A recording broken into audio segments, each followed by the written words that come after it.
Bonjour les élèves, donc aujourd'hui nous allons parler des probabilités niveau seconde, les propriétés des probabilités. Donc nous allons parler déjà d'union et d'intersection. Donc première définition, l'événement certain est oméga, comme vous l'avez déjà vu dans une ancienne vidéo. L'événement impossible est l'ensemble vide que nous allons noter, le zéro barré.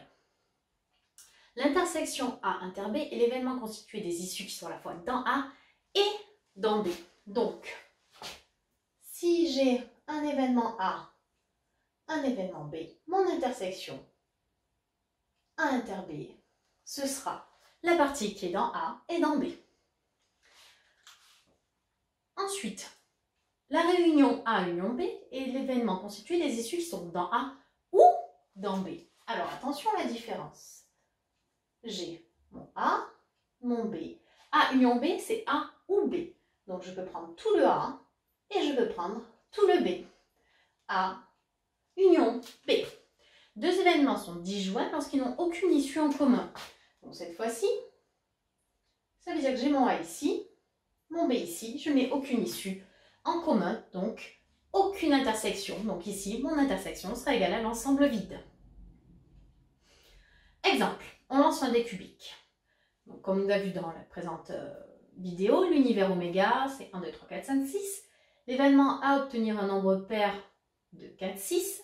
L'événement B, obtenir un multiple de 3, s'écrit 3, 6. Et l'événement C, obtenir un multiple de 5, qui est un événement élémentaire, et C va être égal à 5. Donc ici, notre but, c'est de chercher A union B. Donc c'est A ou B, tous les éléments de A et tous les éléments de B. Donc ici, comme A est égal à 2, 4, 6 et B est égal à 3, 6, A union B sera égal à 2, 3, 4, 6. Ensuite, pour l'intersection, l'intersection c'est A et B, c'est-à-dire les éléments qui sont à la fois dans A, à la fois dans B. Ici, les éléments qui sont à la fois dans A et dans B, eh ben c'est seulement 6. Parce que 2 n'est pas dans B, 4 n'est pas dans B et 3 n'est pas dans A. Donc A inter B sera égal à 6. Et donc, pour finir, A, on va chercher A inter C. A inter C sont les éléments qui sont dans A et dans C. Il n'y en a aucun. Donc A et C sont disjoints car A inter C est égal à l'ensemble vide. L'événement A bar, c'est contraire de l'événement A, qui est constitué de toutes les issues d'oméga qui ne sont pas dans A. C'est-à-dire, vous avez A, tout le reste c'est A bar. Donc dans notre exemple précédent, on avait 1 qui est égal à 2, 4, 6. Donc notre événement contraire A bar, tout ce qui n'est pas dans A, comme on est sur un D, ce sera 1, 3, 5. Donc A bar ici est égal à 1, 3, 5.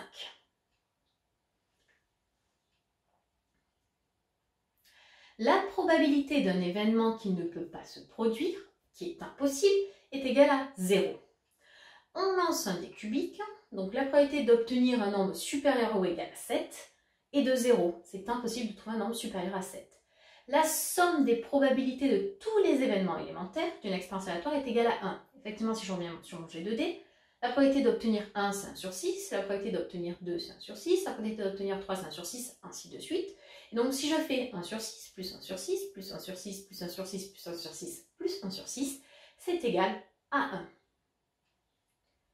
La probabilité d'un événement est égale à la somme des probabilités des événements élémentaires qui le composent. Par exemple, si je vous demande la probabilité d'obtenir 5 ou 6, comme la probabilité d'obtenir 5, c'est 1 sur 6, la probabilité d'obtenir 6, c'est 1 sur 6, donc la probabilité d'obtenir 5 ou 6, ce sera 1 sur 6 plus 1 sur 6, donc 2 sur 6. Continuons. Opération sur les événements. Alors, la probabilité de l'événement contraire de l'événement A, c'est égal à 1 moins la probabilité de A. Donc, P de A bar est égal à 1 moins P de A. Par exemple, je reviens sur mon petit dé cubique, qui a la probabilité d'obtenir un multiple de 3.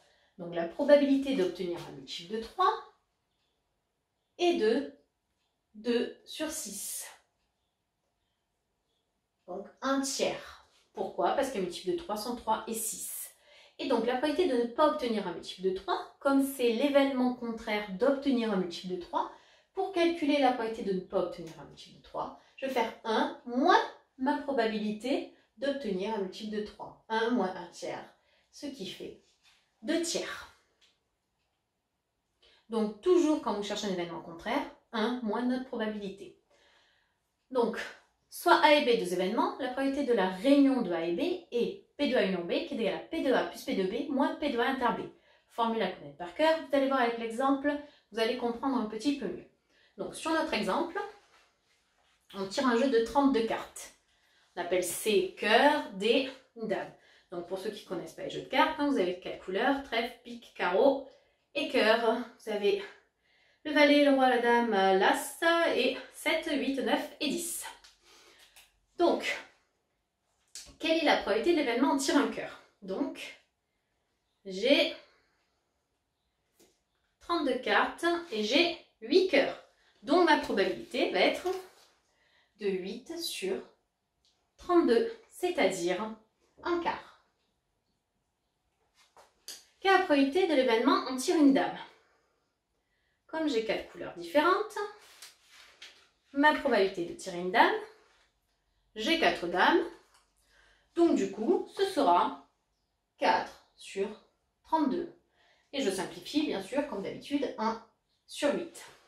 Quelle est la probabilité de l'événement? C'est inter D. Donc, c'est inter D, c'est un cœur et une dame. Donc, un cœur et une dame, bah, c'est la dame de cœur. Et donc, j'en ai une de dame de cœur, donc 1 sur 32. Dernière question, la probabilité de C union D. Donc C union D, c'est un cœur ou une dame. Alors, j'ai mes cœurs. Ici, j'ai 8 cœurs. Et j'ai 4 dames. Donc du coup, ça va me faire quoi la proba? 8 cœurs plus 4. Donc 12. Mais j'ai pas 12 cartes dans ma main. J'en ai combien? J'en ai 11. Pourquoi? Parce que celle-là, je la compte 2 fois. À la fois dans les cœurs et à la fois dans les dames. Donc du coup, c'est pour ça que ma formule, ça va être ma probabilité de mes 8 cœurs, 8 sur 32, plus ma probabilité de mes 4 dames, 4 sur 32, moins ma petite dame de cœur ici, que j'ai compté 2 fois. Donc moins 1 sur 32. Ce qui est égal à 8 plus 4, 12, moins 1, 11 sur 32. Donc là, j'espère que vous comprenez mieux un peu pourquoi on a retiré l'intersection, parce qu'elle est comptée 2 fois. Donc, en particulier, C, A et B sont disjoints. Du coup, notre intersection est égale à 0.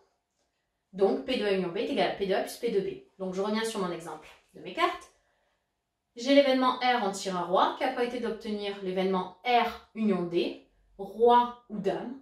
Comme je n'ai pas d'intersection, puisque j'ai soit des rois, soit des dames, je fais 4 sur 32, puisque j'ai 4 rois, plus 4 sur 32, parce que j'ai 4 dames, ce qui me donne 8 sur 32, qui est égal à un quart.